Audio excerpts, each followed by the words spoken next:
ನಮಸ್ಕಾರ. ಈ ಈ ಭಾಗದ ಶಾಸಕರೇನಿದಾರಲ್ಲ, ಇವರು ಶಾಸಕರಿಗೆ ಮತ್ತು ಪೊಲಿಟಿಕಲ್ ಲೀಡರ್ ಇದ್ದಾರಲ್ಲ, ಅವ್ರಿಗೆ ಎಷ್ಟೊಂದು ಪ್ರಜೆಗಳ ಮೇಲೆ ಕಾಳಜಿ ಮತ್ತು ಸಾರ್ವಜನಿಕರ ಮೇಲೆ ಕಾಳಜಿ ಇದೆ ಅಂದರೆ, ನೋಡ್ರಿ ಇಲ್ಲಿ ಕಾಣಿಸ್ತಾ ಇದೆಯಲ್ಲ ಈ ರಸ್ತೆನ ಏನಾದರೂ ಚೆನ್ನಾಗಿ ಮಾಡಿಸ್ಬಿಟ್ರೆ, ಅಂದರೆ ಕ್ಲೀನಾಗಿ ಒಂದು ಡಾಂಬರ್ ಎಲ್ಲ ಹಾಕ್ಸಿ ಚೆನ್ನಾಗಿ ಮಾಡಿಸ್ಬಿಟ್ರೆ, ಪಾಪ ಫಾಸ್ಟಾಗಿ ಹೋಗಿ ಆಕ್ಸಿಡೆಂಟ್ ಆಗಿ ಜೀವಕ್ಕೆ ಅಪಾಯ ಮಾಡ್ಕೊಳ್ತಾರೆ ಅಂತ ಹೇಳ್ಬಿಟ್ಟು ಹಾಗೆ ಬಿಟ್ಟಿದ್ದಾರೆ ಗುಂಡಿಗಳನ್ನೆಲ್ಲ. ಹಾಗೆ ನೋಡ್ರಿ ಎಷ್ಟು ಕಾಳಜಿ ಅಲ್ಲ ಜನಗಳ ಮೇಲೆ. ರೋಡ್ ಚೆನ್ನಾಗಾದ್ರೆ ಜನ ಫಾಸ್ಟಾಗಿ ಹೋಗ್ಬಿಡ್ತಾರೆ, ಆಕ್ಸಿಡೆಂಟ್ ಆಗ್ತದೆ.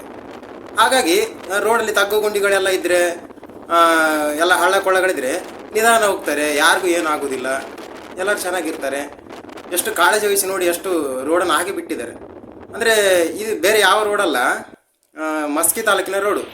ಈ ಕವಿತಾಳ ಪಟ್ಟಣದಿಂದ ಮಸ್ಕಿ ತಾಲೂಕಿಗೆ ನೇರ ಸಂಪರ್ಕ ಹೊಂದಿಸುವಂಥ ಒಂದು ರಸ್ತೆ ಇದು. ಯಾವುದೊಂದು ಹಳ್ಳಿಯ ರಸ್ತೆ ಅಲ್ಲ, ಇದು ಮೇನ್ ರೋಡು. ಅಂದರೆ ಈ ರೋಡ್ ಹಿಂಗಿದೆ ಅಂದರೆ ಇನ್ನು ಬೇರೆ ಎಲ್ಲ ರೋಡೆಲ್ಲ ಹೇಗಿರ್ಬೋದು? ಅಂದರೆ ಕಾಳಜಿ ವಹಿಸಿದ ಅಷ್ಟೇ, ಮತ್ತೇನಲ್ಲ. ಇಲ್ಲಿ ಕಾಳಜಿ ಜಾಸ್ತಿ ಕಾಣಿಸ್ತಾ ಇದೆ ಇದು ಶಾಸಕರದು.